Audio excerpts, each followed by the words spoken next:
York.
'cause I was all alone. You said it's snowing, gotta hate this weather. Now I walk through blizzards just to get us back together. We met in the springtime at a rock and roll show. It was on the Bowery when it was time to go. We kissed on the subway in the middle of the night. I held your hand, you held mine. It was the best night of my life. 'Cause everyone's your friend in New York City, and everything looks beautiful when you're young and pretty. The streets are paved with diamonds and there's just so much to see. But the best thing about New York City is you and me.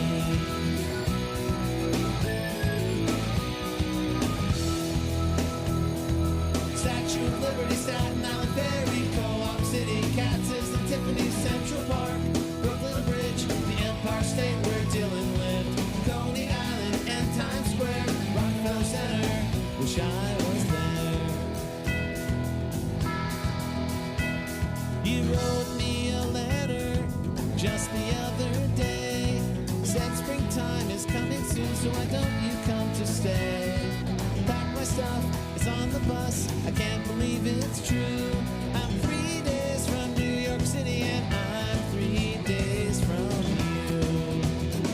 'Cause everyone's my friend in New York City, and everything looks beautiful when you're young and pretty. The streets are paved with diamonds and there's just so much to see. But the best thing about New York City is you and me. 'Cause everyone's my friend in New York City. Everything looks beautiful when you're young and pretty. The streets are paved with diamonds and there's just so much to see. But the best thing about New York City is you and me.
you find out as you go. I knew much more then than I do now. Neon hot day glow eyes, the city lit by fireflies. They're advertising in the skies for people like us. And I miss you when you're not around. I'm getting ready to leave the ground.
Like the folks you meet on, like to plant my feet on the Brooklyn Bridge.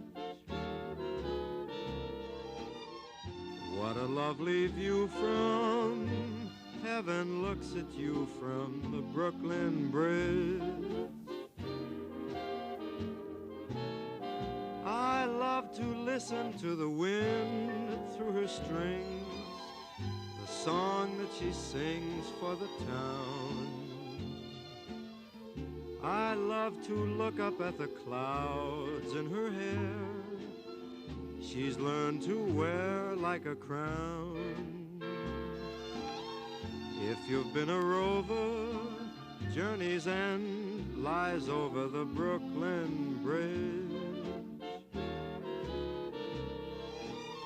Don't let no one tell you I've been trying to sell you the Brooklyn Bridge.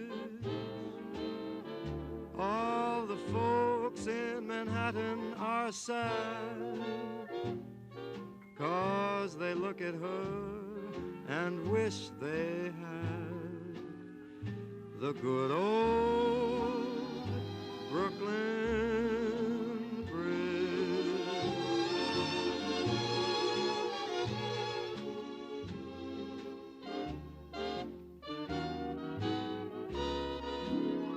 If you've been a rover, journey's end lies over the Brooklyn Bridge. Don't Let no one tell you that I've been trying to sell you the Brooklyn Bridge. You'll miss her most when you roam, 'cause you'll think of her and think of home.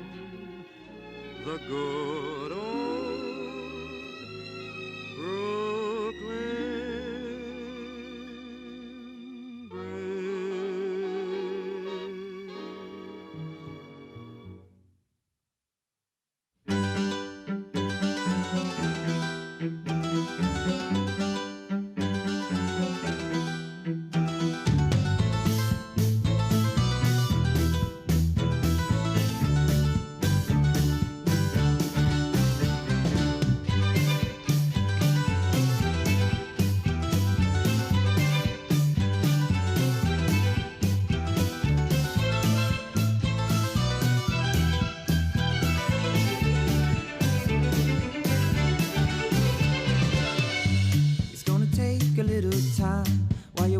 Factory line, I'll ride across the park, backseat on the 79.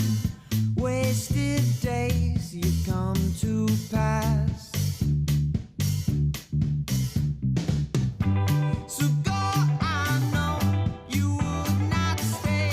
It wasn't true, but anyway, pollination, yellow cat.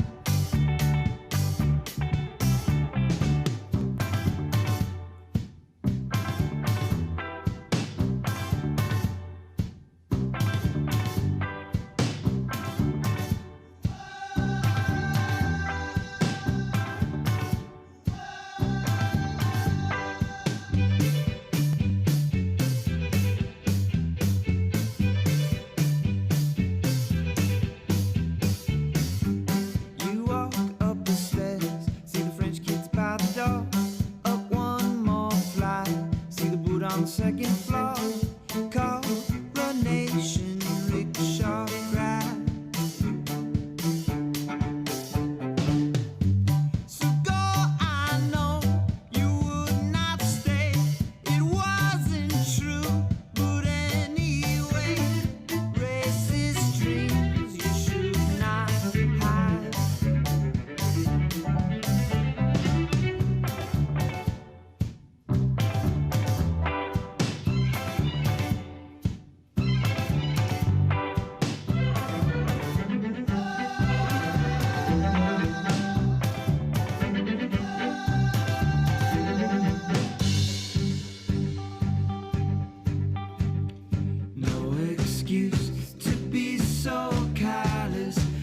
Yourself in bleeding mattress, charm your way across the Khyber Pass. Stay away to break the habit, singing praise of Jackson Crowder. Watch your step along the archer.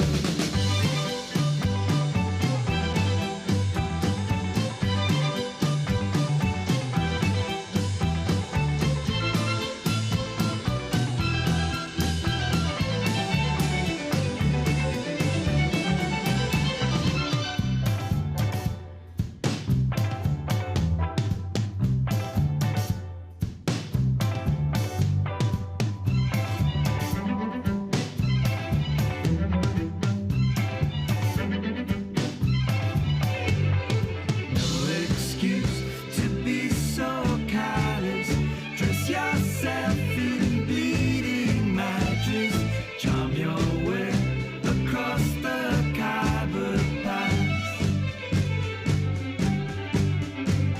Stay away to break the habit, singing praise of Jackson Crowder. Watch your step along the archer.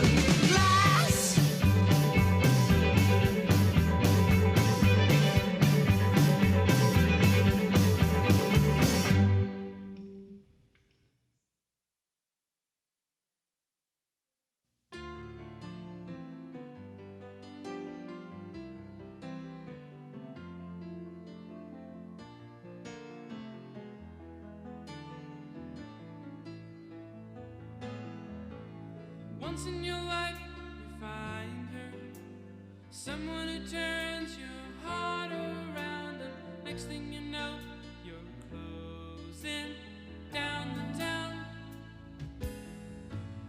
Wake up and it's still with you, even though you left her way across town. Wondering to yourself, hey, what have I found? When you get caught between the moon and New York City, I know it's crazy,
Shuffle through the city on a 4th of July, had a firecracker waiting to blow, breaking like a robber who was making his way to the cities of Mexico. Lived in an apartment out on Avenue A, at a tall on a corner of town. Had myself a lover who was finer than gold, but I've been broken, I've been busted up since. Love don't play any games with me anymore like she did before. The world won't wait, so I bet she that thing right out there through the door. Hell, I still love you, New York.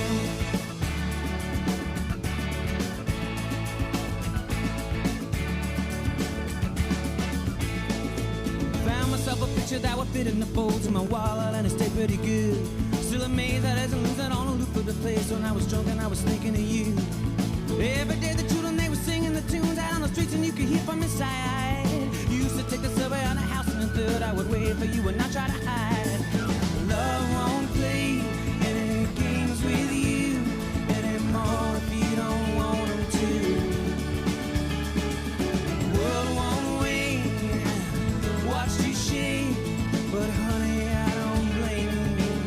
Hell, I still love you, New York.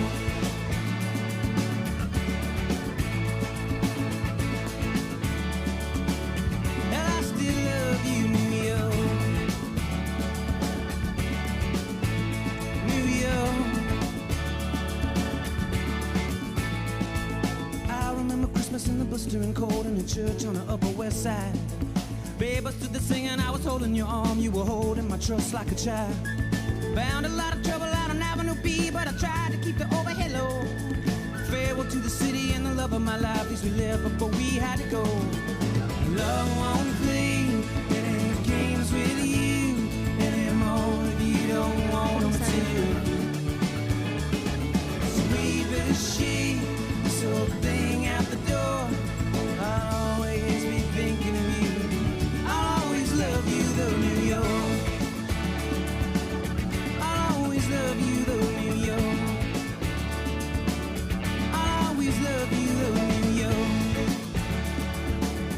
I'll always love you, though, New York. New York, New York.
your honesty shine, shine, shine now. Lord, Lord, Lord, Lord, like it shines on me.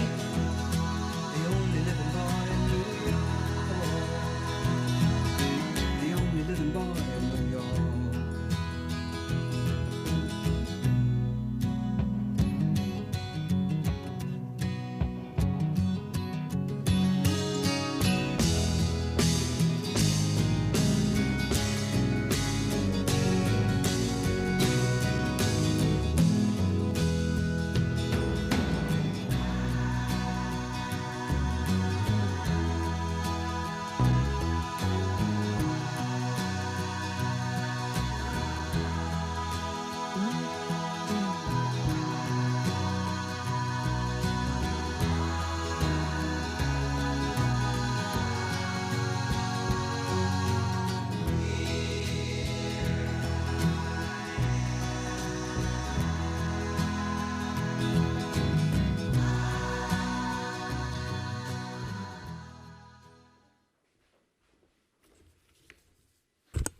Good morning.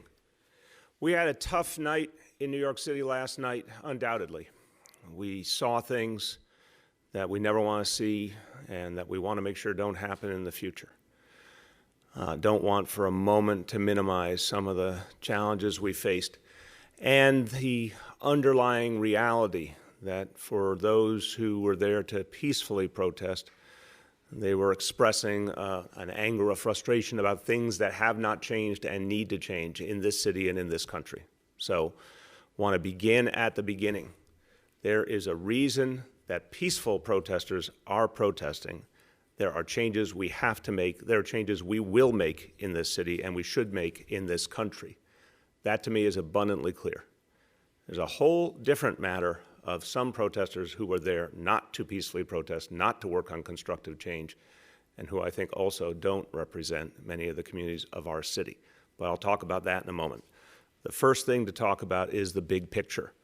Last night, very difficult night, but thank God what we saw was that even though there were many, many engagements, many, many situations all over the city, at least based on the information we have right now. Thank God, no loss of life, no major injuries.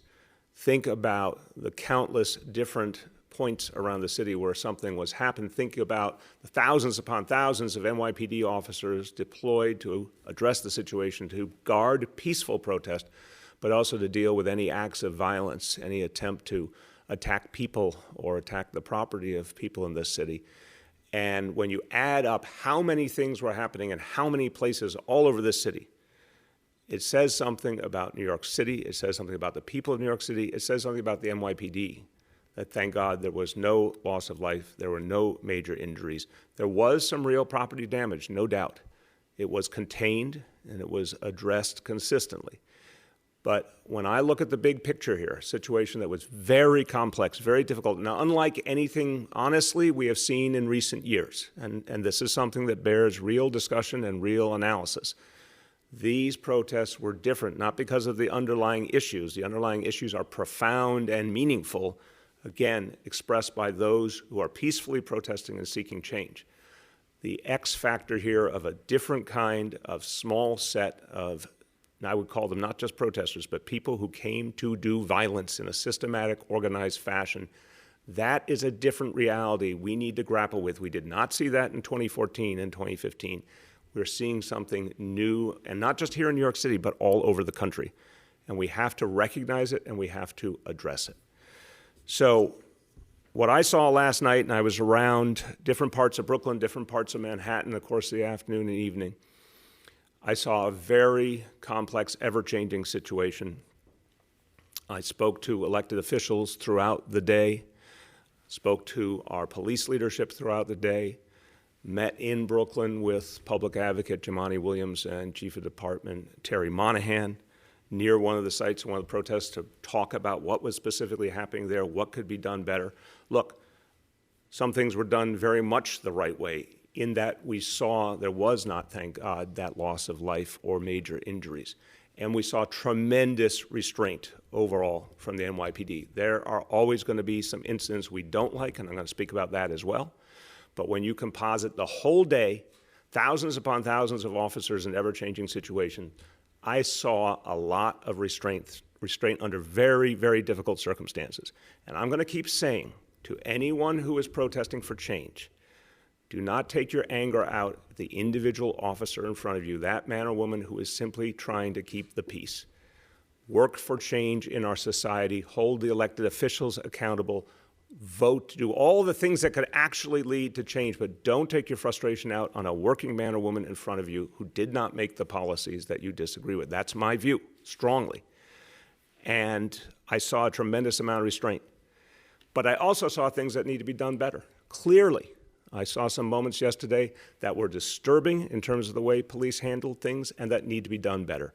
Many of us have seen the video involving 2 NYPD vehicles and a crowd of protesters. I didn't like what I saw one bit. I did not want to ever see something like that. I don't want to ever see it again. And clearly, we need to do a full investigation and look at the actions of those officers and see what was done and why it was done and what could be done differently.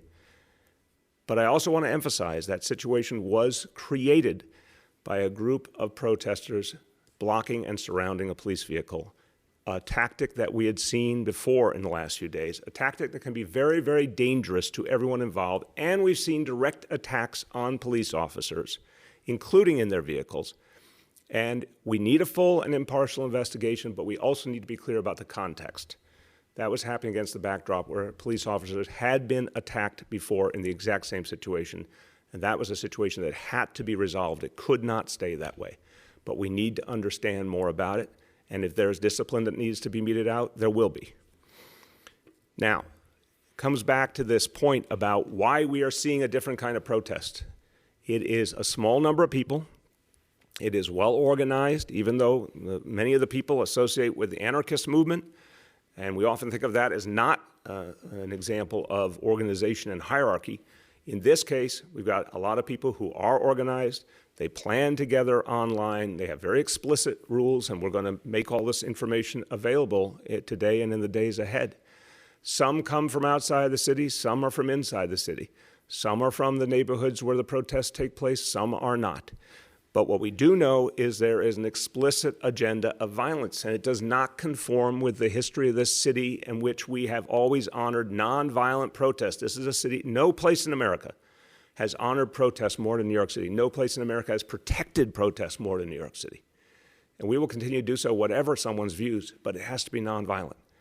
We honor the tradition of civil disobedience. We honor the examples of Dr. Martin Luther King Jr., of Gandhi, of so many people who showed that real change comes from peaceful protest. One of the best examples, years ago in this city, when we had the broken unconstitutional policy of stop and frisk, there was a peaceful, silent march down Fifth Avenue. Thousands upon thousands of New Yorkers practicing that tradition of Dr. King, demanding an end to stop and frisk. That was one of the pivotal moments in the battle against that broken policy. That policy was ended because of that protest and so many others that led to changes through the voting process and beyond. And now we don't have that broken and unconstitutional policy anymore, and we're going to make a lot of other changes through peaceful democratic means. But folks who come to incite violence, we will not accept that. And it's important to understand that there's a lot of concern in the community. I talked to many, many elected officials from the African-American community yesterday. And there's a growing concern that some are attempting to speak in their name and for their community inappropriately and in a way that's counterproductive. And I'll tell you, in the last few days, we have seen some very moving, powerful statements, and statements that tell us something that we need to understand. People are being, in some ways, blunter and more honest than perhaps ever before. And I have been trying to be very open about my own experience as an individual, what I know and what I don't know as a white man in America addressing these issues and working with communities of color, acknowledging my own gaps in understanding, acknowledging my own privilege, and recognizing that change has to come from communities and there has to be self-determination in that process. One of the most powerful statements I've seen in the last week came from the Black, Latino, and Asian caucus of the New York City Council. And I want to be clear, it is a statement that is very critical of the NYPD. And I may agree or disagree with any specific sentence or line in this statement. But there is a piece of this statement that I think speaks so powerfully to what's going on. I wanted to show it to everyone. I want to recommend that people read this. The majority of our city council are African American, Latino, and Asian. And they put together something I think we all need to hear. I'm going to quote from a piece of this statement. It says, "We do not condone violence against the police or the senseless destruction of property, but the police department must acknowledge that those of its members who lack discipline and frequently do violence to us also endanger the lives of their own colleagues. The absence of any real accountability for the habitual killing of our people undoubtedly poses the greatest threat to public safety, as do the agitators that have no claim to our struggle, but stoked the fire before retreating to the safety of their privileged white enclaves. They would be wise to stay at home instead of inciting further acts of hostility toward our brothers and sisters. And to those individuals who are not of our community, but genuinely want to be helpful towards advancing the cause, we appreciate your sentiments, but ask that you not speak to experiences that you have never suffered. We got this." This is the view of a majority of our city council, and I think it's something we all need to listen to, because in the end, real community leadership that has come up in communities, whether it's elected officials, community leaders, activists, clergy, members of the Cure Violence movement, these are the folks who are working every day for fundamental change, but they know it must be peaceful. And those are the voices that must be heard in this city. So with that said, I want to follow through on a statement I made yesterday, that we look at the events of the last few days and understand that there are real issues that must be addressed. There are many things I can tell you that I think were done right by the NYPD, especially the level of restraint. But there also were mistakes, and there were individual actions that must be fully investigated and that must lead to accountability. As I've said, we need an independent review of what's happened in these days. So I am appointing 2 individuals to lead that process, and I've asked them to come up with very quick results on the initial evaluation of what happened in these days of protest by all players, and to look at where accountability needs to be, and then to look at some of the bigger issues that have been raised here as well. I've asked them to come back with initial findings in the next few weeks during the month of June, and after I speak and the police commissioner speaks, you'll be hearing from both of them, our corporation counsel, Jim Johnson, and our Department of Investigation Commissioner, Margaret Garnett. Finally, we need to make big changes. I'm not going to list all the things that have changed in this city over these last years, beginning with the end of the broken policy of stop and frisk, beginning with the actions to fundamentally change policing, including the neighborhood policing strategy, the settlement of the Central Park 5 case. There are many, many things I could go into. I'm not going to do that list today, because they were all the right things to do and the right direction, but they were not enough, and we all understand that we need to go farther. So there's several things that we need to work on immediately. One requires help from Albany. I was heartened to hear Governor Cuomo say yesterday that he would sign legislation repealing the 50A bill, repealing the current law in New York State that inhibits transparency when it comes to police discipline matters. I have said we need to repeal and replace. I want to be abundantly clear. There must be some provision in the law to protect the personal information, the home address, the type of information about an individual police officer that is about their safety and security. We need to be clear in any legislative change that that issue is addressed fully. But the 50A law, as it stands now, inhibits transparency and corrodes trust between police and community. The last 3 police commissioners of this city, beginning with Bill Bratton and now up to Commissioner Shea, including Commissioner O'Neill, all have agreed with me that this current law does not work, and it hurts their mission of building a deeper bond between police and community. If the governor is ready to sign that, I commend him, I thank him. Now let's work together with the legislature to repeal the current law and address the legitimate issues of safety and security of our officers and move forward. If we can do that in the month of June, that would be, I think, a huge step forward for the people of this city. Second, we need to do more to take our current approach to risk management, which identifies if there are officers who are not cut out for the police force. That work needs to be amplified, speeded up, intensified. We need to make sure that anybody who should not be a police officer is not a police officer. I know, and I've had this conversation with Commissioner Shea many times, that he is an exemplar of what good policing is. He started on the beat in 1991 in the South Bronx. He doesn't want to see a single cop on the beat who doesn't belong there. We need that system to work and work better and work faster, and it needs to be visible to the people of this city. And finally, I've heard from so many elected officials that there are some people in our police force who do not belong in the roles they're in. There are some people in positions of leadership in a community or some officers on the beat who just don't fit the work needed in that community for whatever reason, and unfortunately have a history of tensions with the community. We can't have that. Not everyone fits every role. That's true in the NYPD, and that's true in all of life. We need to do a better job of hearing the concerns of community leaders when they say someone is not working out in our community, in our precinct, and we need a change. And I pledge to work with community leaders to make those changes in the weeks ahead. So we have a lot of work to do, but I'm very confident that we can get this done together. As I turn to Commissioner Shea, who I spoke to probably 50 times yesterday, literally, I want to thank him for his leadership. I want to thank Chief Monahan, who was out there dealing with specific protests all over the city. This is incredibly difficult work. And there will be critiques, and there will be things that need to be investigated, and there will need to be things improved, and we expect to do better today than we did yesterday. But I want to commend the restraint that we saw overall from the NYPD. That is crucial to keeping the peace in the city and respecting the right to peacefully protest. That's what the NYPD has done for years. That's what they did yesterday. With that, I turn to Commissioner Dermot Shea. Thank you, Mr. Mayor. So I'll give a brief summary of yesterday's events. What we saw across New York City from the police department perspective in policing some of the demonstrations was similar to the two nights before.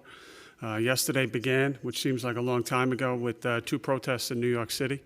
First was at a 120th precinct in Staten Island. The second one was 125th Street up in Harlem. Both went overwhelmingly well. What we quickly identified, though, was a group within that used the 125th Street peaceful demonstration. I would liken it to hijacking a peaceful demonstration. And quickly began what turned out to be a long night for the men and women of this police department. At the end of the night, to summarize, there were over 300 arrests made, closer to 350, primarily for minor offenses associated with the protests. There were over 30 members of the department, thankfully, none seriously, but over 30 injuries suffered. There was some property damage, unfortunately. There was a religious institution that was damaged, as well as some private and public property. If I could categorize it, where we saw most of the activity yesterday was centralized in one area of Brooklyn, as well as southern Manhattan. I would categorize it probably below 23rd Street, in and around Union Square, 14th Street. We have a number of protests that are scheduled for today. We have an abundant number of men and women. I thank them for their service, their professionalism, as the mayor said, and with my colleagues here, I welcome any outside look to look at how the men and women of this department are holding up, trying to keep New Yorkers safe during this difficult time. And I also would add one more thank you to some of the elected officials that showed up, the mayor mentioned, in Brooklyn as well as Manhattan, to work with the police, work with the protesters, try to engage, try to make sure that these protests go on peacefully, and not what we saw in a couple incidents where they're hijacked and property damage ensued. So hopefully it's a safe day for New Yorkers. We'll get through this. We'll get through it like we get through anything. We'll get through it together, and I'll wait for the questions to come afterwards. Thank you, Commissioner. And I want to emphasize that point.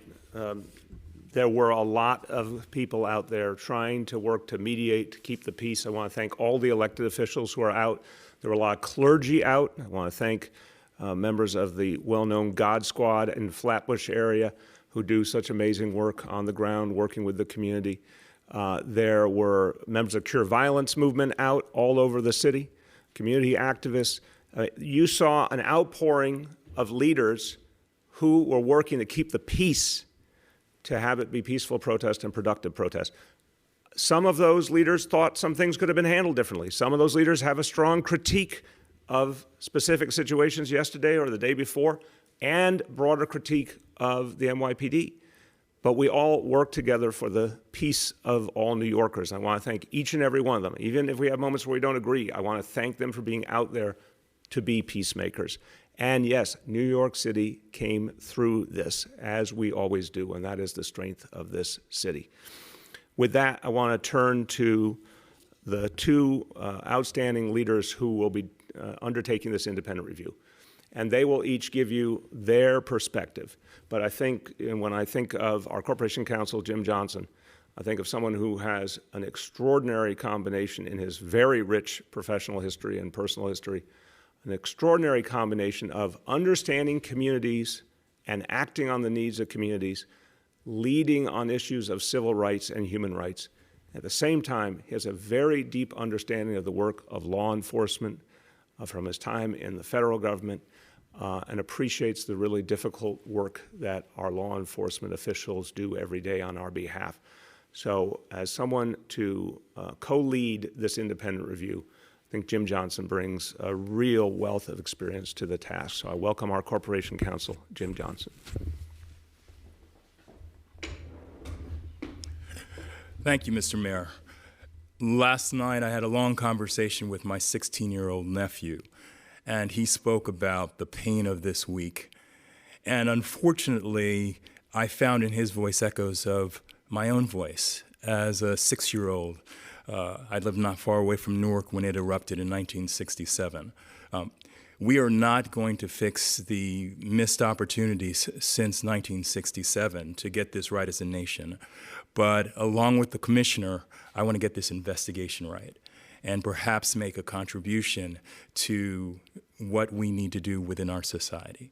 I will bring to it my own experience. I will bring to it the professionalism from my time in law enforcement, but also my work with civil rights organizations. And we will get this right.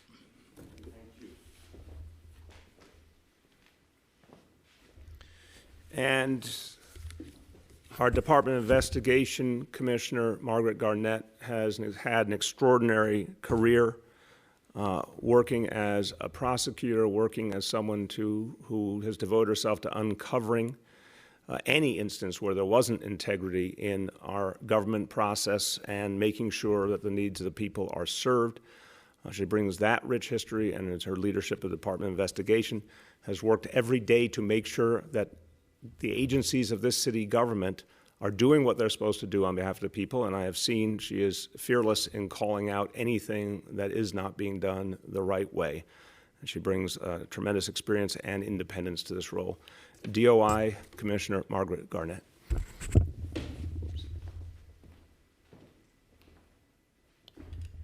Thank you, Mr. Mayor. I think we all know that our city is in crisis with the events of this weekend, only the latest manifestation of that. It's clear that the vast majority of protesters were peaceful and the vast majority of police action was appropriate. But I want to be clear that where that was not the case, we rightly have a higher standard for the police, who are given tremendous power and who we rely on to protect us and to deal appropriately with criminal activity when it does occur.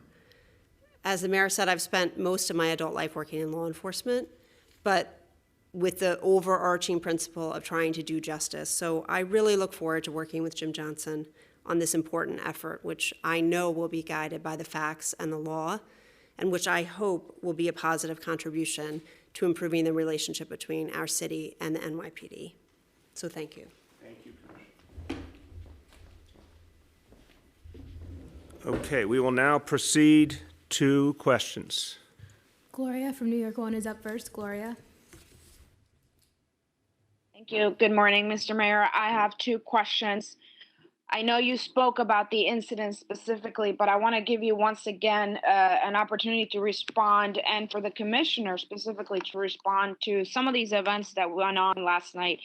We see video of a police car plowing into a crowd that does not appear to be a form of de-escalation. We see video of an officer pulling down the mask of a young man whose arms are up so he can pepper spray him.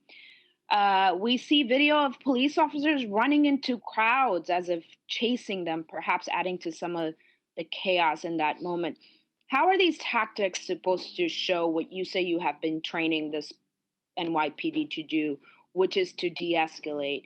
And my second question, if I may, it's very clear from the events, not just right here in the city last night, but across the country, that people want to see some action and some immediate action, and telling people to go out and vote and get organized and direct their pain at elected leaders is maybe not going to cut it anymore. So what are you going to do? I hear you on 50A, but what are some of the other reforms that you will back to show people that you're still true to some of the platforms that got you elected? Police reform, transparency, accountability. Will you sign the chokehold bill? The council is taking a vote in a couple of Gloria, days. I need you to just, I hear your question, but again, this is running on a little. So finish the question just on the facts, please. What is your question? The question on the facts is whether or not you're going to sign the chokehold bill, or will you veto it, as you said in the past? And how soon can we see a 50A legislation in Albany? Yes. So let's talk about each of these. On 50A, look, I believe the legislature is coming back in the coming weeks. I know this is a complex topic. I don't want for a moment to act like it's easy for anyone involved. But I think the basics are clear. The current 50A law does not work. I've been saying this for years. Our police commissioners have been saying this for years. I do respect the challenges that people in Albany face in addressing these issues. But when you have the police commissioners saying it, the mayor of the city saying it, now the governor saying it, I think we have an opportunity to do something very differently here. The current 50A law does not work. It should be repealed. I believe it can be replaced with a very simple provision that guarantees the safety of our officers in terms of their private addresses and personal information that is about protecting their safety. I believe that could be done in the month of June, and I think we should do it in the month of June. The independent review that I discussed today with the leadership of Jim Johnson and Margaret Garnett, the first results will come back in June, and we'll take action immediately on the initial findings. The things I talked about before, I want to see real action quickly on individual cases of discipline that need to be addressed. I want to see real action on any officer who should not be on the police force, real action on any officer who needs to be transferred from one command to another because of performance and approach. These things can all happen immediately, and they will, and you'll see them. And you already have seen in the last few days an announcement about discipline coming very quickly in a very important case. In terms of the legislation, what I've said in the past is there has to be a recognition of the problem of an officer in a life and death situation. That has to be addressed. I think it can be addressed, Gloria. So long as that issue is addressed, I could sign a bill, if it's a fair bill, that codifies what we already say. And I want to emphasize this, Gloria. We already have a clear policy in the city of New York. We have for years and years and years. Chokeholds are prohibited, period. We got to recognize when it's a situation that is absolutely aberrant, and it does happen from time to time, where an officer is fighting in a life and death struggle. That needs to be recognized if we're going to codify it. That's what I've said from the beginning. Legislation does that appropriately. I'm ready to support it. Haven't seen the details yet. But you're going to see action, and you're going to see continued action starting in the month of June and beyond for the remaining 19 months. And Gloria, to you and everyone else who asked questions, I respect every single one of you and the questions you ask, but I also want you to look at the history of 6.5 years of police reform, nonstop police reform. Anyone out there who thinks this is the same NYPD it was 6.5 years ago, I'll challenge you anytime, any day. It is a fundamentally different department in a variety of ways. Neighborhood policing has changed everything. We have a lot more to do, but I just am not going to accept the people who seem to forget that we got rid of an unconstitutional broken policy of stop and frisk, that we retrained the entire police force in de-escalation, that we put body cameras on every officer on patrol, that we stopped arresting for marijuana. There is a countless list of reforms. Don't take away that history. Those were hard-won victories, and we will do many, many more. On your question about last night, I'm very clear. I do not like one bit that video with the vehicles. That is not the way things are supposed to be. There will be a full investigation, and if discipline is necessary, there will be. But do not present only one side of the picture. I looked at those videos. I saw people converging on the police vehicle. I saw people throwing things at the police vehicle. That is not peaceful protest. So let's not kid ourselves. If you, Gloria, or anyone else was inside that police vehicle surrounded by people, you would have had a really tough decision to make.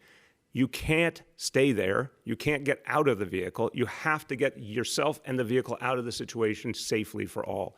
Incredibly difficult circumstance. But there will be a full investigation. I have not seen the video of the individual pepper sprayed by a police officer. That sounds very troubling. That will be investigated as well. Sometimes, and the commissioner can speak to this, when there is a surge into a crowd, it's because there is an individual in that crowd who is seeking to do violence who must be arrested. Again, this is not normal, peaceful protest. Go in the middle of those crowds. If you think that looks like the protests of the past in New York City, then I will challenge you, because I've been in a lot of those protests. It's not the same thing. Sometimes the officers have to arrest someone who is aiming to do violence, and sometimes they have to surge into the crowd to do it. But the whole idea of having an independent review is to look at all the video and determine discipline for anyone who needs it, actions that should be taken additionally towards those who incited violence amongst the protesters, and any changes we need in our approach to policing. Commissioner, you want to add? Thank you. Gloria, thank you for the question, and I think the mayor hit initially what I was going to say. We could talk about 6.5 years. Ben Tucker, my first deputy commissioner, you're not going to find a more consummate professional. He's a lifelong law enforcement professional. He's a friend. There is not a week that goes by that Ben and I don't sit down. Lately, it's via Zoom or via teleconference with the pandemic, but talking about the training, the discipline, the transparency, and how do we move this great agency forward. This is not an infallible agency. We make mistakes. We have to own the mistakes, but we are committed to it. When you talk about the training and de-escalation, I think the mayor hit it on the head. You have to be fair. You have to talk about the whole scheme of the stop, question, and frisk era. You have to talk about the summonses, the arrests, the lawsuits, and the amount or the reduction in them, the civilian complaints, and let's have that conversation about the training and where we were, where we are, and where we want to go. We remain committed to continuing to be the most professional police agency in this country and leading. And we'll learn from others when that's appropriate as well. But to simply say that we're not de-escalating and pick an instance in the middle of a riot, I think is missing the mark. To the point the mayor hit on the running into the crowd, there are occurrences. We made I said, 340, 350 arrests yesterday. We easily could have made more, and you could make the argument that possibly we should have made more and earlier. And to anyone that is out there today that wants to come to New York City or come out of their house and participate in a protest, I said what I've said for the last 3 days. We support you. We will be there with you. We will work with you. We want to organize with you. And we're going to make sure that everyone has the right to peacefully protest and assemble. But we are not going to tolerate destruction of property, having our officers put into harm's way, or any civilians put into harm's way. I saw some things yesterday that concerned me as I drove around the last 2 nights, whether it was Brooklyn or Manhattan, where there is an edge. People want to protest, but I've seen disturbances between protesters. I've seen disturbances between protesters and the general public. So we have to keep the peace. And I'll finish with the incident with the vehicle. Again, you have to be in those officers' shoes. No one likes what they saw with that video, and I certainly didn't. I don't like the potential that individuals can get harmed, either on the protester side or on the police side. But I also look at it fairly, Gloria, and I urge you to also, and anyone in the media, to report it accurately. There are protests and there are mobs, and I saw akin closer to a mob. A protest does not involve surrounding and ambushing a marked police car and putting my officers and my detectives' lives at risk. I have the best chief of detectives. I have the best detectives in the world, and they are going to be looking to identify anyone from that incident, working with our federal prosecutors, working with the local Eric Gonzalez in the Brooklyn DA's office, to identify anyone that is systematically looking to ambush my police officers, throw lit materials on the car, and put them in harm's way. Todd? Hold on. Thank you, Commissioner. I want to just quick amplification on this. Again, we all better get back to the humanity here. The protesters are human beings. They need to be treated with tremendous respect. The police officers are human beings. They need to be treated with tremendous respect. Think about if an officer's life is in danger, think about them, think about their family. We have got to put this in perspective. We're going to move forward as a society. We got to stop dehumanizing. That's what the George Floyd horrible tragedy begins with, the dehumanization of black men by white America, period. We've got to go at that, but we have to go at the constant dehumanization that's just pervading our society. And some of that is coming from the wrong rhetoric nationally, but it's for a lot of other reasons as well. So I just think we have to have an honest conversation about that. And in terms of de-escalation, I watched video after video after video of police officers having projectiles thrown at them, and I'm not talking about, soft little projectiles, bricks, stones, shards of glass, bottles thrown at them. I saw officers with their teeth knocked out. I saw officers spit at, the most vile language used at officers, and yet the vast, vast majority of officers stood restrained and took it. They should never have had to, but the de-escalation training actually, Gloria, is part of why they did successfully hold the line and not allow themselves to be provoked. For any one of us, I challenge any civilian, myself included, to stand there for hours and hours and take that kind of treatment and not react as a human being. That takes a tremendous amount of professionalism. That is de-escalation. And the fact that you're pointing to a few incidents, I take that very seriously. We're going to address those incidents. But you're only pointing to a few incidents because there were so many other situations where those officers exercised tremendous restraint. That was not true of the NYPD of the past. And let's be blunt about this.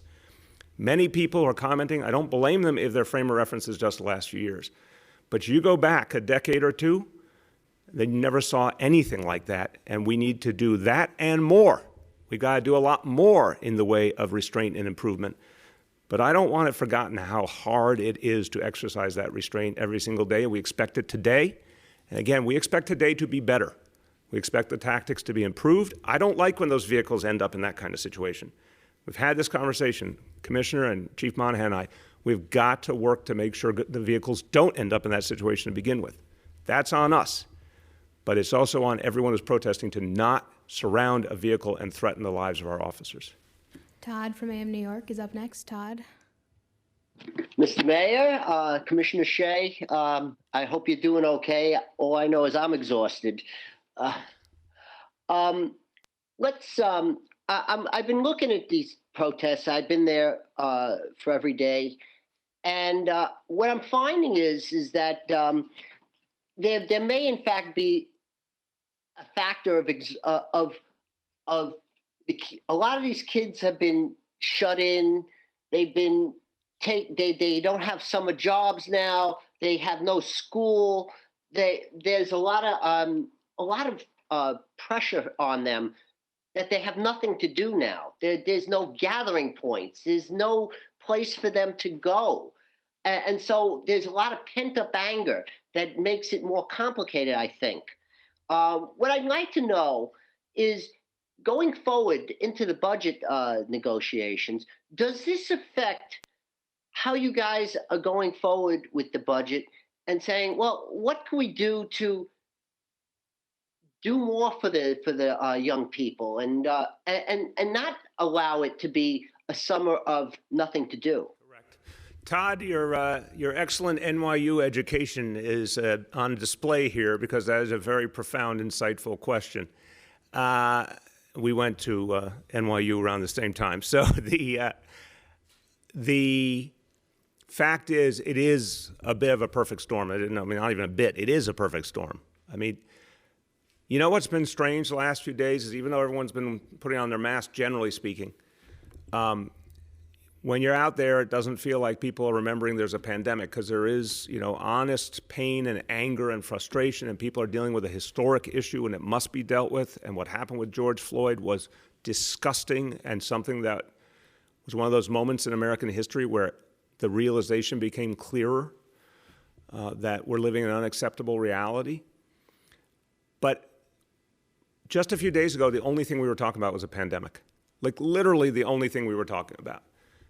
And the reason I say that is I think, Todd, you are absolutely pointing out that you have all the frustrations about injustice combined with the frustrations about the injustice within the pandemic, because the pandemic displayed immense disparity, combined with the fact that people have spent 2 months cooped up indoors and we don't know what the summer brings. So I think you're hitting the nail on the head that there is an X factor here because people have been cooped up, because there's an extra level of frustration. But we still have to deal with that. That's the hand we're dealt, and we will deal with it, in every way, using every kind of restraint. Now, to your question about the summer and youth, I want to find ways to support our young people. I know the City Council does, and I give them a lot of credit. They've made it a major, major priority. When we said we couldn't do summer youth employment, it was both because of the now $9 billion hole in our budget and that we did not think we could ever assemble young people the way summer youth employment requires at work sites. Maybe things are getting a little better now. Obviously, phase 1 starting on June 8th, which is really good news. But still, we're far from out of the woods. So we've got to figure out now, if it's a virtual online approach, if it's some in-person approach later on, whatever it is, I know the City Council is saying, can we find an alternative? We also want to see if there's a way to find an alternative. We don't have it yet, Todd. But we're going to work on it because our young people need positive outlets this summer. The Department of Education will provide them for sure, a whole variety of programming, not just quote unquote summer school as we knew it, but a whole lot more to give kids something positive and constructive. But we are working right now with the council to see if there's more we can do. Because I agree with you, the more positive alternatives, the more young people respond. Last point, Todd. I asked the commissioner, we again talked throughout the day, and our last conversation was, I think, pushing on towards midnight. And at that point, there were something like 500 protesters out. And I said, Commissioner, if you had to guess at the high point, one single moment in time, how many people were out at the same time? We thought 5,000, 6,000 maybe at a single point. That's not nothing. Commissioner has policed protests of tens of thousands. I have been to protests of tens of thousands and hundreds of thousands. My point only is the people of this city are looking at all these realities. They very much want change. But the protest was a very few people in the scheme of things. So the vast majority of younger New Yorkers did not choose to engage in these protests, especially, I think, because they saw the violence that doesn't represent their values. But that said, your point is right, Todd. We have to do more for our young people. We have been expanding things like summer youth for years. We've been doing so much more for them. We have to do more for them this summer. We have to find a way. Shant from the Daily News is up next. Shant. Good morning, everyone. Mr. Mayor, a lot of people, including allies of yours, have voiced shock that you're defending the NYPD so strongly, even in light of videos showing really aggressive conduct. So I just wanted to ask, are you afraid of angering the NYPD while tensions are so high in the city? Other than that, question for you and Commissioner Shea. You mentioned injuries to police officers. How many protesters were injured? And do you have any words of sympathy or condolence for those protesters who were hurt by this? Thank you. Shant, nice try, my friend. I do not have fear, or I wouldn't be in this job. For God's sakes, come on. I have, with all due respect to our police unions, and there are 5 different unions with 5 different leaders and 5 different approaches. I try to work with everyone, and sometimes it's possible and sometimes it's not. But anyone with eyes to see knows that I have made my views clear on the need to change the NYPD and have often incurred the wrath of certain union leaders and haven't changed my views at all. Sorry, haven't changed at all. We are reforming and changing the NYPD. We always have, we always will. We've got a lot more to do in the next year and a half, and we will do it. I am responding, Shant. I know you want a world where it's easy lines. It's not like that. I saw what was happening out there, and it's wrong. Our police officers are working men and women. They should not be treated this way, period. It's wrong. Just stop everyone trying to put on different labels and look at the human element. You don't treat people that way. If you're going to peacefully protest, then you have every right to be able to peacefully protest, and any NYPD officer does not respect that right to peaceful protest, they're going to have a problem, and there are going to be disciplinary actions taken on some of the officers we've seen already in videos, because what they did was wrong. But don't miss for a moment my sympathy for working men and women who are out there trying to protect the peace and exercising extraordinary restraint. I'm sorry, I'm not going to miss that or fail to acknowledge that. We must make change in New York City, period. We must make profound change. We have a lot more to do, and a lot more to do in terms of policing, and I want to see more, faster, speedier, more transparent discipline when it comes to police. But I also want to acknowledge the vast majority of police are doing their job.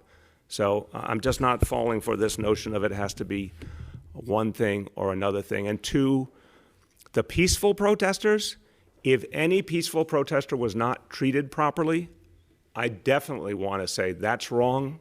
I'm sorry that that happened. It can't happen. It shouldn't happen to you. And we will have transparency, and we will have investigations, and we will make things right. And I feel badly when anyone is injured. I feel badly, of course, when a police officer is injured. I don't want to see that happen ever. But if someone goes there to incite violence, that is to hurt all of us. Let's be clear. An attack on a police officer is an attack on all of us.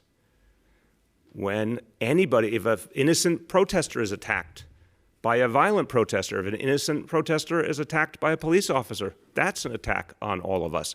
We have to be clear. Our job is not to have violence. Some people came, and we have the evidence.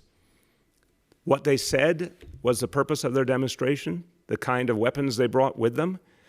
They were seeking to do violence, and someone seeking to do violence, I don't have any sympathy for. Ashley from the New York Times is up next. Ashley. Good morning, Mr. Mayor, Mr. Police Commissioner, and everyone on the panel.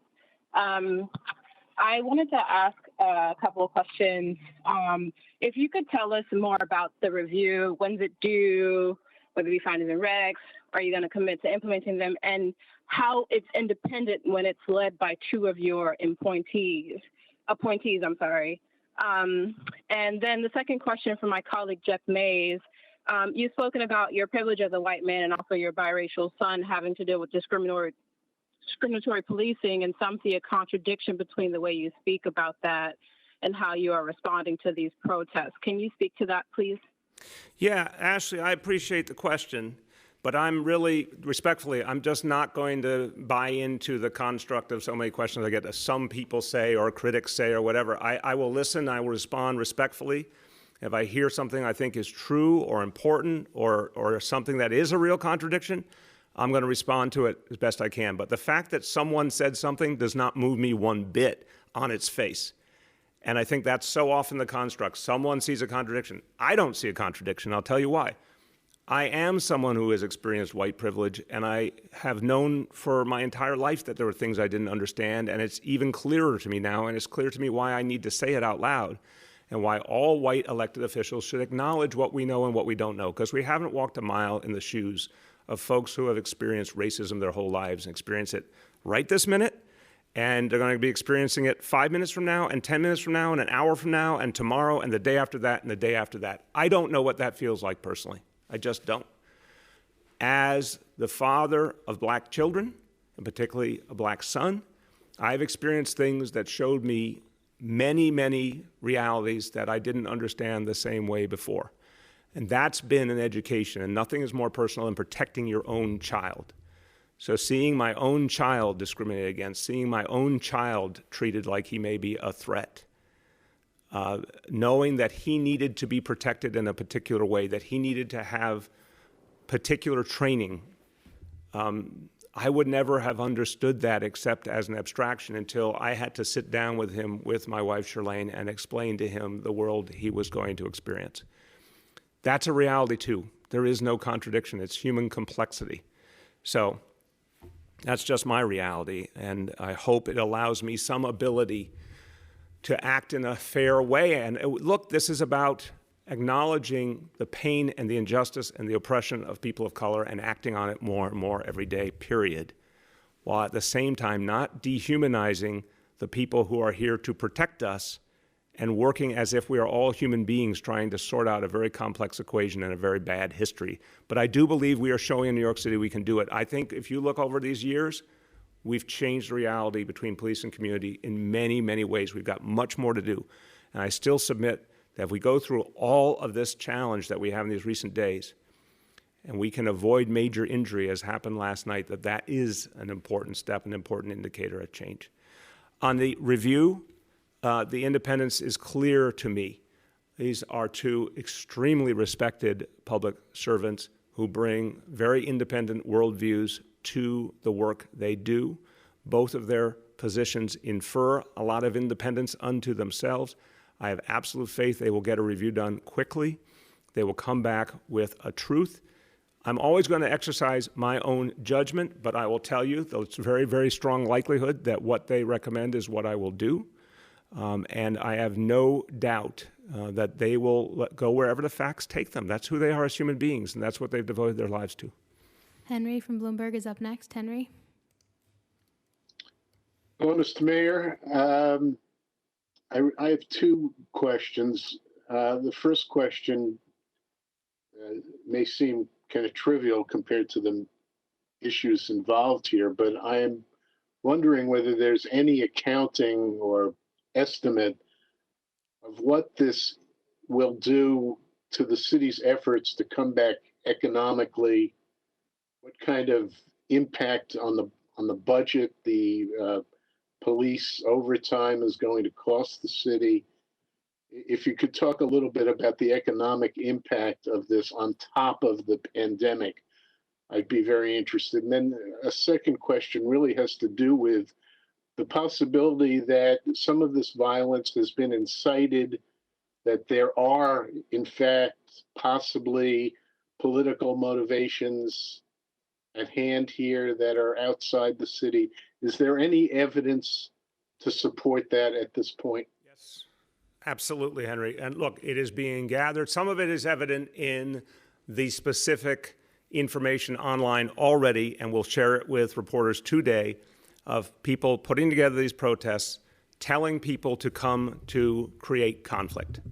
It is as clear as a bell, and the fact that it's happened in cities all over America simultaneously, you know that famous quote from Bob Dylan, you don't need a weatherman to know which way the wind blows.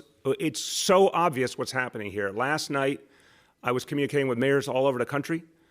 Everyone was experiencing the same reality. This violent, organized effort, many times from people not from the neighborhoods where it was occurring, or not even from the same city. So we have got to get to the bottom of this immediately.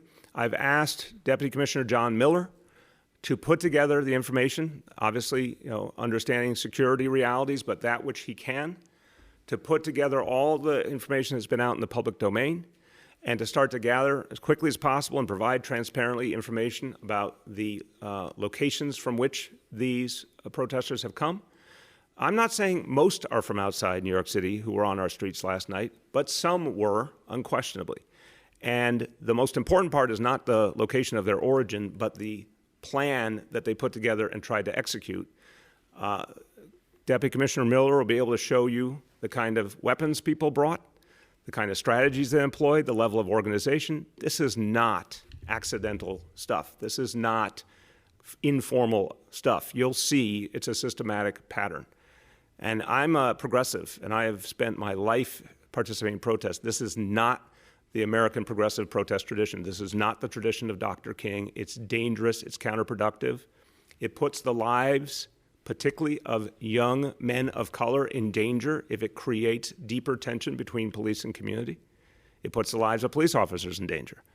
So, no, this does not represent our values, and it has to be addressed very forthrightly. We need to give you and every other journalist and the public the evidence we have, again, within security boundaries, as quickly as possible, starting today, and we will do that.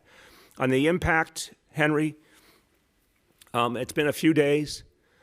We certainly have to employ a lot of resources for those few days, but it's only been a few days. I think it will go on potentially a few more days, but I don't think it will go on forever. I agree that we must address the underlying issues as quickly as possible, and the more we do that, the more people of goodwill will see that response and not feel the need to protest. We have to give people results if we want to see people not feel they have to keep protesting who are peaceful.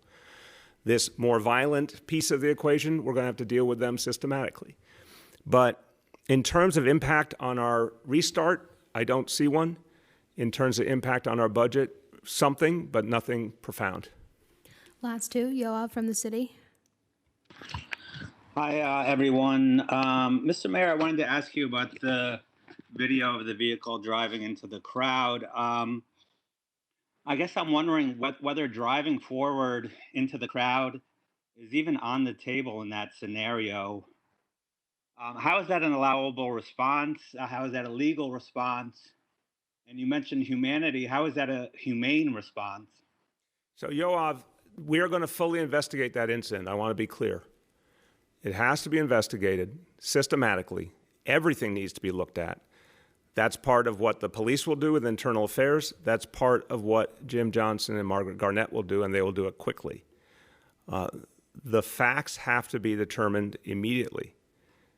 I think you can see on its face it was a very dangerous, tense, complex situation. And the humanity of all people involved must be considered in the equation. I don't want to get in with could they have done this thing, that thing, because I wasn't there and I don't know the nuances of it. I know what happened I don't like. I don't ever want to see a police officer do that, period, ever. But I also know that there was an extremely dangerous situation, and the one thing they couldn't do was stay there. So rather than me theorize, let's get you the facts of both the police investigation and the independent investigation. And I expect restraint from our officers today and in the days to come. I do not want to see any incident like that or several other videos we've seen. I want to be clear as a bell. Don't want to see it. Not acceptable. Shouldn't happen. But I also want to be honest about some of these situations being very complex, and the ultimate goal is to make sure that no human life is lost in the process, and that is the ultimate standard we have to hold. Last call, Bridget from WNYC. Good morning, Mr. Mayor. Excuse me. You talked about how you anticipate additional protests today. I have two questions. First, do you have any plans, along with Commissioner Shea, to implement a curfew? Are you considering it, and why or why not? And then secondly, you said don't take away that history of some of the changes you've made in terms of NYPD policies and leadership, but there's also an issue of culture. And some of that is amplified by, as you mentioned, some of these police union leaders whose rhetoric often undermines yours and that of your police commissioners through the years. So I'm wondering, how do you achieve the fair, transparent policing with accountability without addressing some of the culture within the organization? And are any of these union leaders obstacles to changing it? Very powerful question, Bridget. I'm going to speak to it. And I want to speak to the curfew issue after, and then I think Commissioner Shea should speak to that as well. No, you're absolutely right, and I want to be blunt. I think it's a time in our history where more bluntness is called for. We are not where we need to be in policing in America. We are not where we need to be in policing in New York City. I will always say we have made major, major changes because I believe it, I feel it. I've talked to community members, I've talked to activists, I've talked to people on the ground. We have unquestionably made major changes, but we are not where we need to be, period. I have to do more, the commissioner has to do more, we all have to do more, and we have to do it quickly. And you're right, the culture is part of the problem, and that culture has to be addressed. I mentioned how moved I was by the statement of the Black, Latino, Asian caucus of the City Council.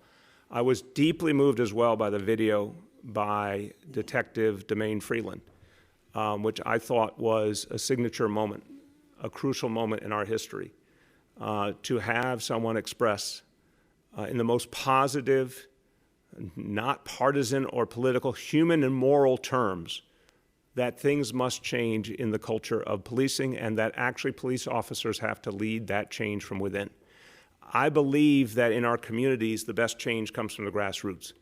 And I believe within policing, the best change has to come from the grassroots. That's not to take our obligation to change rules and laws and standards, but it also means we can't just do it from on high.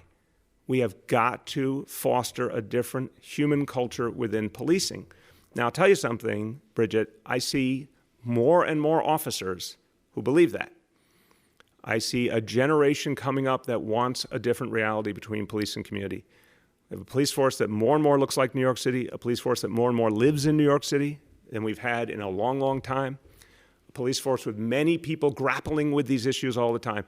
One of the reasons the man to my left is our police commissioner is that for 6 years, I watched him grapple with these profound issues with such honesty and integrity and intellect. And he started as a beat cop, 1991, the South Bronx.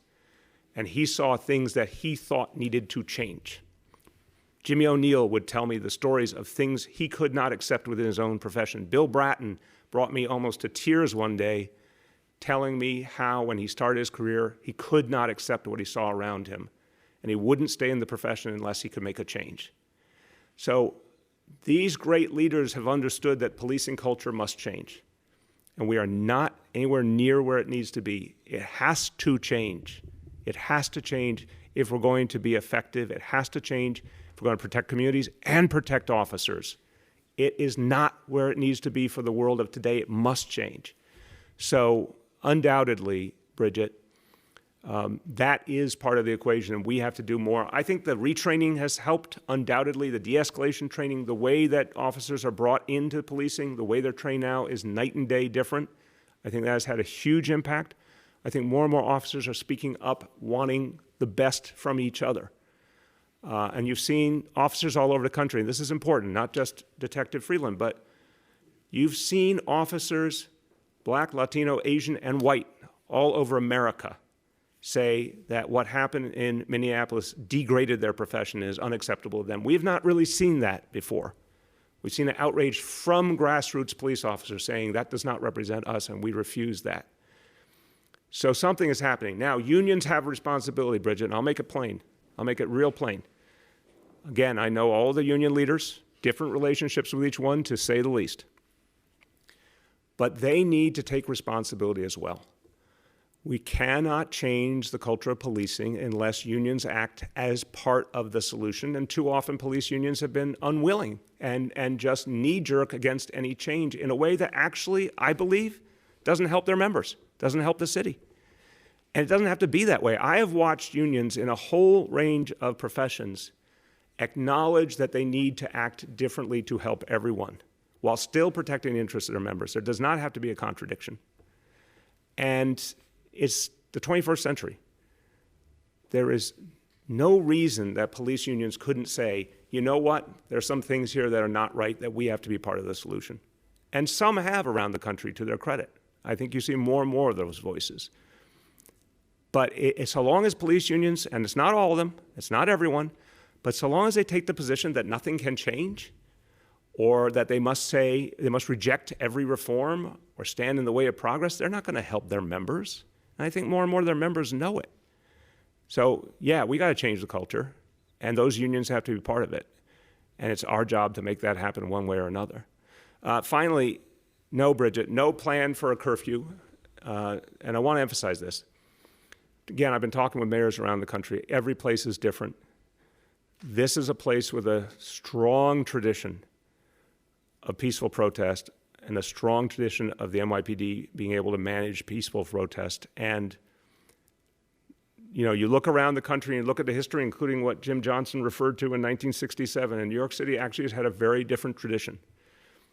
We find a way in this most complex of places to work things out, even if it's imperfectly.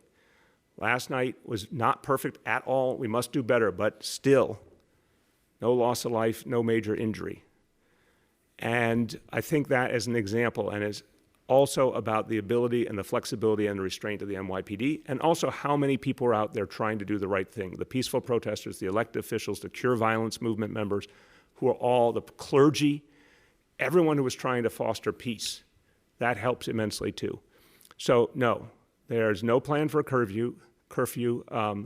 Some have been talking about bringing in outside military forces, outside police forces. I want to be clear, the NYPD knows how to keep the people of New York City safe. And if you bring in outside military or police forces, you actually endanger the safety and security of New Yorkers because they are not trained to handle the realities of our streets and our communities. So right now, as imperfect as it is, I think we're on the path to keep this place safe and move us forward. Commissioner, do you want to speak to that? Just three brief points, all related, I think, and I'll finish with the curfew issue. First and foremost, and probably the most important, I think back to when I looked at that the video from Minneapolis, and I've spoken to police chiefs across this country, police officers throughout this department, colleagues in law enforcement and not. You know, we all have our individual identities and come from different places, but I will tell you that it has been universal. Condemnation and calling out that act and just disgusted by it. And I think that, you know, when you look at something as terrible as that incident, what could come out of it? You know, hopefully something does come out of it. And I think that's a step in the right direction. But whether it's law enforcement or not, there is universal condemnation, uniform or not, to what we saw in that video. On the topic of the unions and change, transparency, accountability, I can guarantee you one thing: somebody will be mad at me, and I am entirely at peace on that. And no, I will never be a politician. Sorry. I think my cops know that. I've been accused openly many times. I defend the cops. I'm overly defending the cops. I'm going to defend the cops when I think the cops need to be defended. I'm also going to criticize and hold them accountable. And many may not realize that, but they know that. Last week, I took, you talk about culture, an unprecedented step. We had a bad incident on the Lower East Side. I believe it was bad. A couple weeks ago. Within a matter of weeks, we made a statement and released last week. I don't believe it had ever been done before. I'm sure it annoyed many people within the police department. But I think it was the right thing to do, to inform the public that that investigation is concluded, it's moving rapidly, and justice is going to be served. And I'm not making any predisposed statements about what that justice is, but I believe it's important to remember who we work for and to remember the bigger picture of policing and community and neighborhood policing. And it's tough. That is the reality. These are tough times, but if you're not willing to stand here and make statements, then you shouldn't be here. And third and lastly, on the issue of curfews, there's no easy answer. It's certainly things that we consider. We consider a range of options when we think about how to keep this city safe. Somebody asked before about injuries. The last thing we want is a protester injured. The last thing we want is a police officer injured. And we view those equally. We don't want anyone injured in this great city. And we don't want any black marks on this city with property damage or anything else. I think the officers are doing a very good job. I think community leaders are doing a good job. There are ugly moments that we've seen, but we are holding New York City down, and we're going to continue to do that. And lastly, I think back as I'm listening to the discussion this morning, nearly 30 years of policing in this amazing city. I've seen a lot of good, far more good than bad. I've worked a lot of protests, good and bad. The ones I remember, the ones that have the lasting impact, and this is my opinion, are the quietest ones. There's been a lot of protests over the years where you're, in police parlance, it's hats and bats. You have nightsticks, you have shields, you have helmets. I think the ones that make the lasting impression and the ones that I remember, the sheer size, are the quietest, that make a difference. People need to understand we support fully protest, peaceful protest.